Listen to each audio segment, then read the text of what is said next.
Okay, today we're making beef rendang, so you want to get some beef first, and you want to get a few kilos of beef, at least 1.5 kilos. You can do a 1 kilo of beef, but it's just not enough, and the effort you put in, you really want a bit of extra beef. So we got MSA beef bowler blade. MSA grade is Australian grade beef, which is very soft, so even though it's a blade cut, it's very soft, and you can get whatever you want. I'd recommend a good cut of beef. Don't cheap out on your beef. So the first stage of making rendang is set up a food processor or a blender, and what you want to do is just fill that with all your ingredients just to make the paste or the sauce, you could call it. Okay, so we'll do this in stages just to make it really easy. So you need 4 or 5 candle nuts. You need about 10 cloves of garlic. Now I'm making extra today, so I'm going to make almost double the recipe. So I'm going to use about 6 candle nuts. I'm going to use about 12 cloves of garlic. Now these are big cloves, really big cloves. So if you've got smaller ones, you'll have to use more, but these are far bigger. So that's probably about 110 grams of garlic there, I suppose, and I'll probably use nearly all of it. I'm going to use 3 to 350 grams of red chilli, which I'm going to take the seeds out of. For a kilo, you would use 250 grams of shallots, but I'm going to use about 300 to 350 grams of shallots. I'm going to use about 75 grams of ginger. I'm going to use some galangal. Now you can get this from an Asian shop. It's like ginger. And I'll just see if I can get the, galangal. Sorry, my Indonesian's not that great. I've got a house full of Indonesians here at the moment. 50 grams of fresh turmeric, but I'm going to use 4 to 5 tablespoons of yellow turmeric powder. Okay, now remember this all goes into the blender. 1.5 teaspoons of coriander, so I'll use about 2 teaspoons. As I said, I'm doing a bit extra, so just coriander powder or coriander seed powder is fine. A tablespoon of salt, 1 teaspoon of sugar. I'll use about 2 teaspoons because again we're cooking extra. 4 green cardamom pods usually, but I'll put an extra, so 6 maybe. 1.5 teaspoons of cumin. You all know what cumin is, and that's basically what you start with to put into the blender. So I'll get to that. And then big tip when you're doing your chilies, and I'm sure many of you already know this, but cut your chilies off and just cut a slit in them, and then open them up and just use a teaspoon and just scrape down the chili and just collect all your seeds. Unless you really want a hot rendang, you're gonna have to get all those seeds out, because it does make a lovely spicy rendang just using these chilies, and it will seem extremely hot at the beginning, but by the end of the cooking the heat sort of settles right down and it evens out and it's quite nice. So don't freak out if you think it's too hot in the beginning. If you are a person who loves hot food, and I mean really loves hot food, maybe get about 7 or 8 of these chilies and leave the seeds in if you want. But yeah, I'd advise. So I've got all the wet ingredients now. These are all going to go into this guy, into a blender. You can use a food processor. Got my chilies cut up and seeded. Got my onions. What is it? Galangal. Keep forgetting. And the ginger there. All the garlics, candle nuts, tamarind pods. Yeah, dry ingredients are all here. Again, I've done about 1.5 times the recipe. I'll leave all the measurements in the description below. So all this will go into the blender, the wet ingredients first, and when that's blending up nicely into a paste, then I'll drop the dry ingredients on top and finish off the paste. It's not all just going to blend up perfectly. There is a lot of water content in the onions and the chili. You'll have to shake the blender around a bit. It'll take a good 5 or 6 minutes. Sorry about the noise.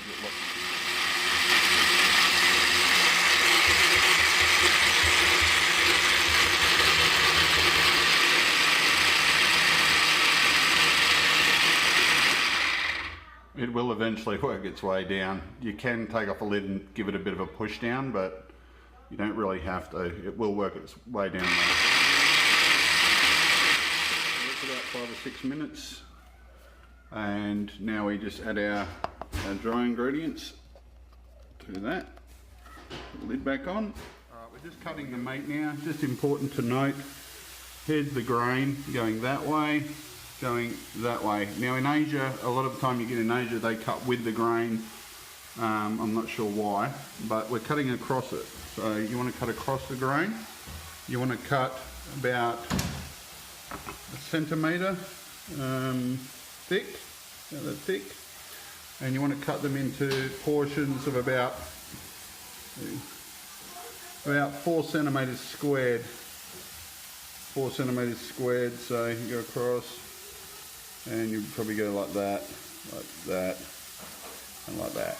Okay, so fairly large pieces, about a centimetre thick across the grain. Beef is ready. The paste is ready. These are the only other ingredients you need now, and that's just your coconut milk. For 1 kilo, you use 600 mils, but we're going to use a bit more. You've got your tamarind, orchard tamarind. You can just use it. You just use a tiny little chunk of this per kilo of meat. So I'm going to use 2 little chunks, and your kaffir lime leaves. So your lemongrass, get your lemongrass, bash the end of it, and cut them about here, I guess, and bash them, and let's get cooking. Quite a large wok here, and I put in 100 mils of vegetable oil. You can use olive oil, whatever oil you want. They probably use palm oil in Asia. And starting it off on a high heat, I'm going to drop my paste in this oil and get it aromatic, and at that point we're going to start adding in the rest of our ingredients. And we're just cooking our paste, and you want to cook the paste in the oil until it's aromatic, so until you get this just beautiful wafting smell off it, and you'll know when that is.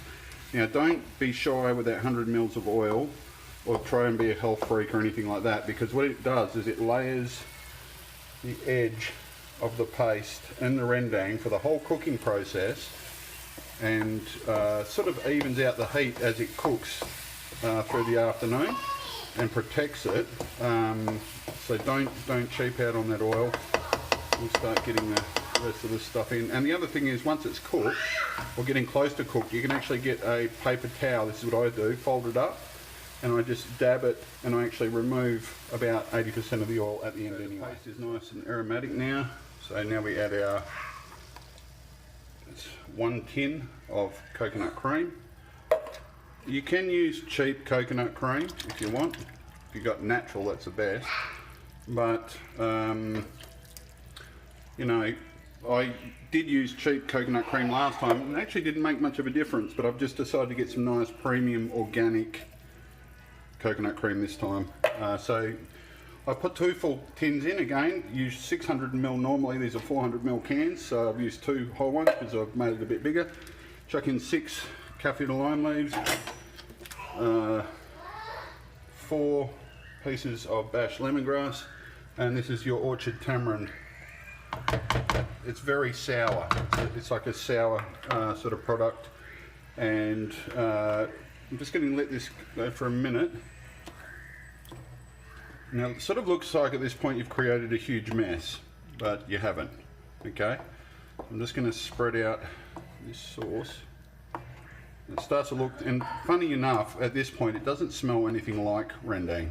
It really doesn't. So, but believe me, once it's cooked down, it will. And it's actually ready for the meat now. The meat's gone in, and the whole idea here is we want to infuse the meat with all this beautiful flavour. You don't need to brown the meat or anything like that. You just dump it in, and then it's ready to go. So we want to bring this to a boil, and then get it on a really low simmer, and we're just going to let it go all day, probably for about 3 hours. For about 20 minutes, and it will start to thicken. And you don't have to mix it constantly because, like I said, that oil that you put in will sort of make a protective layer around the sauce. And if you're worried that it's too yellow, don't, because see that dark sort of brown there? It's all going to end up as a beautiful dark brown rendang. And you can cook it right down to what they call dry rendang. That's almost no liquid at all. And at that point you just sort of add little bits of water to do that. But I like a little bit of a wet rendang, so I'll get to that and I'll see you in a few hours. So here we are about an hour and a half in. You can see it is just got this beautiful texture. Absolutely beautiful rendang, and it's starting to get a deep darker brown colour, as you can see, and that will just continue until it gets to a nice dark brown. And like I said, you can keep cooking it down till there's virtually no liquid at all and have a dry rendang, but I like to have a little bit of liquid at the end to mix with my yellow rice, which is a traditional Indonesian rice. I'll be back in about an hour and we'll see how it's going. Okay, here we are at 2 hours, and you can see that the rendang is just looking beautiful, and it's starting to get a nice deep dark colour, and it's just got this beautiful thick texture. And we're just going to keep going, and at this stage you want to start stirring it a bit more often. But like I said at the beginning, see on the edge that oil has created that protective layer, and when it's cooked right down you can get rid of that oil, you see, but it protects it and it stops it from burning. So looking very good. I'll be back soon. That's my rendang complete. It's nice and dark brown. I don't want to cook it down anymore because I've got a big family, so having that little bit of juice in it just helps spread it out with the yellow rice that I'm making, which is in a separate video. Yeah, it's that's your rendang. It's fabulous. It's the best, one of the best rendang recipes I've ever had, and it's absolutely amazing, and you will not be disappointed. Cheers.